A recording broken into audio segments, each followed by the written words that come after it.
Karibu mtazamaji wa Nusinu TV. Leo katika makala hii tutaangaza historia ya aliyekuwa mwanamuziki nguli wa rumba na mpigaji mzuri wa gita, Franco Luambo Makiadi. Usisahau kubonyeza alama ya subscribe ili uendelee kupata video mbalimbali.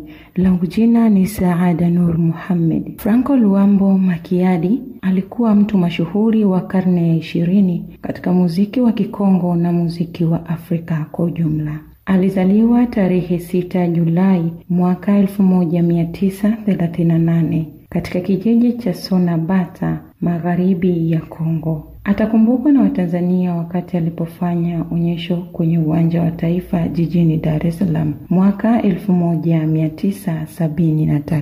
Franco alijulikana sana kwa uwezo wake wa kumiliki muziki wa rumba. Alipewa jina la utani kama mchawi wa gita, hasa kwa juhudi zake za upigaji wa gita. Akiwa kama mwanamuziki wa bendi ya muziki wa Jazz Ok Jazz, huhesabiwa kama moja kati ya waanzilishi wa muziki wa Kikongo wa sasa.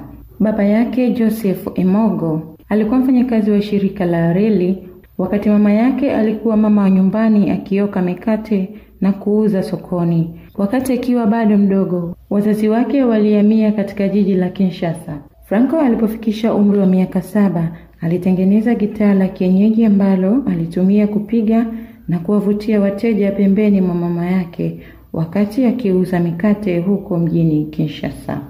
Kipaji chake kiligunduliwa na mpiga gitaa Paul Ebengo Diwayon, ambaye alijitolea kumfunza Franco jinsi ya kupiga vyema ala hiyo ya muziki. Mwaka 1950, wakati huo alikuwa na umri wa miaka 12, alitengeneza jina akiwa katika bendi ya watamu ya Ebengo Diwayon, ambaye alikuwa kiongozi wa bendi hiyo. Alizikonga nyoyo za wapenzi wa muziki kwa uwezo wake mkubwa wa kupiga gitaa ambalo lilikuwa kubwa kuliko yeye. Miaka 3 baadaye, Franco alirekodi wimbo wake wa kwanza uliokuwa na jina la Bolingo na Ngai na Beatrice mpenzi wangu Beatrice. Baada ya kukubalika kuwa mmoja wa wanabendi ya Loningisa Studio, kiongozi wa bendi hiyo Henry Bowane alitoa nadhiri kwamba ataishi na Franco katika maisha yake yote yaliyosalia. Chini ya Henry Bowane, Franco akawa mpiga gitaa la solo, ambapo alikuwa akipiga staili ya sebene na akaanza kutunga na kuimba yeye mwenyewe kwa staili za rumba na za Kiafrika na hata za Kilatini. Mnamo mwaka 1955, pamoja na kwamba alikuwa akipewa kazi nyingi katika studio, hapo Franco aliunda bendi ikiwa na Jean Serge Esous iliyokuwa ikipiga katika baa ya Oke huko Kinshasa. Pamoja na hayo, mwaka uliofuata bendi hiyo ilibadilishwa jina na kuwa Ok Jazz na baadaye ikaitwa TP Ok Jazz ili kuenzi sehemu ilipoanzia bendi hiyo, yaani katika baa yenye jina la Ok Bar. Katika kipindi cha mwaka mmoja, bendi yake ya TP Ok Jazz ikagundulika kwamba inataka kumpiku Vicky Longomba, ambaye alikuwa katika bendi ya Grand Kale ya African Jazz, ambayo ndio ilikuwa bendi kubwa nchini Kongo. Franco alishadai kwamba bendi yake ya Ok Jazz ilitoa zaidi ya albamu 150 katika kipindi cha miaka 30 mwaka 1958. Franco alishadai kwamba bendi yake ya Ok Jazz ilitoa zaidi ya albamu 150 katika kipindi cha miaka 30.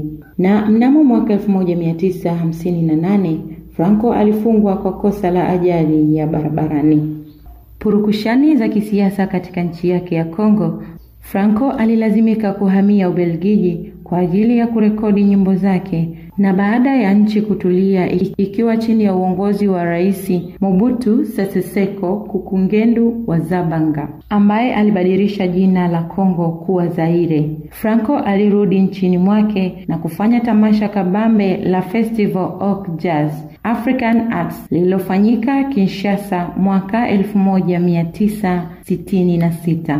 Ok Jazz ilisaidia sana serikali ya Mobutu katika mambo ya kisiasa kupitia nyimbo zake zilizokuwa na mafunzo mengi Franco hakuwa na shida katika kusifia mazuri wala kuonya mabaya, pamoja na kwamba alikuwa lupango mara nyingi alipokiuka taratibu za nchi. Mwaka 1970 Franco alipata pigo kubwa kwa kufiwa na mdogo wake Bavon Marie ambaye kifo chake kilitokana na ajali ya gari alipokuwa akiendesha kwa hasira baada ya kukorofishana kaka yake Franco juu ya mwanamke ambaye pia alikufa katika ajali hiyo. Pamoja na kwamba alikuwa akipewa kazi nyingi katika studio, mwaka 1955 hapo Franco aliunda bendi akiwa na Jean Segre Esos iliyokuwa ikipiga katika baa ya Oak huko Jamhuri ya Kidemokrasia ya Kongo Kinshasa.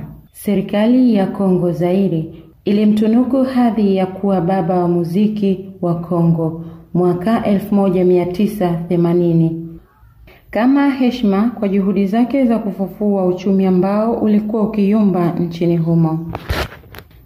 Wakati wa maisha yake aliwahi kuongeza uzito ghafla na kufikia paundi 300 ambazo ni sawa na kilo 136 uliotikisa nchi wa Mario, lakini mwaka 1987 fununu zikaanza kuzagaa kwamba Franco yu mgonjwa. Wimbo aliotengeneza mwaka huo kabla ya kifo chake ulikuwa wa Attention na SIDA, jihadhari kwa ukimwi AIDS. Franco alifariki tarehe 12 Oktoba mwaka 1989 akiwa katika hospitali mojawapo huko Ubelgiji, na mwili wake ulisafirishwa kupelekwa Jamhuri ya Kidemokrasia ya Kongo Zaire zamani, ambako jeneza lake lilipitishwa mitaani kuagwa na wananchi likisindikizwa na ulinzi mkali wa polisi, na baadaye serikali ikatangaza siku 4 za maombolezo ya kitaifa.